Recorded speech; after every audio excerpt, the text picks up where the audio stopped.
आज से 1400 साल पहले मदीना का सबसे बड़ा यहूदी आलिम नबी पाक सल्लल्लाहु अलैहि वसल्लम के पास आया और कहा, मैं 3 सवाल पूछूंगा जो सिर्फ एक नबी ही जानता है।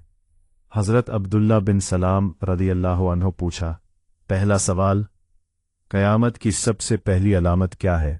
दूसरा सवाल, जन्नतियों को सबसे पहला खाना क्या मिलेगा? तीसरा सवाल, बच्चा बाप जैसा क्यों होता है या माँ जैसा?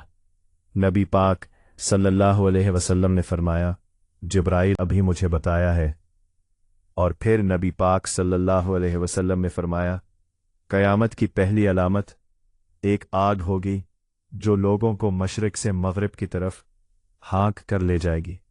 जन्नतियों को सबसे पहला खाना मछली की कलेजी का वो टुकड़ा होगा जो उस पर टिका रहता है, और बच्चे की मुशाबहत जिसकी मनी पहली करे, बच्चा उसी जैसा होता है। ये सुनकर अब्दुल्ला बिन सलाम रदियल्लाहु अन्हु कहा, मैं गवाही देता हूँ आप सल्लल्लाहु अलैहि वसल्लम अल्लाह के सच्चे रसूल हैं। और कलमा पढ़ लिया।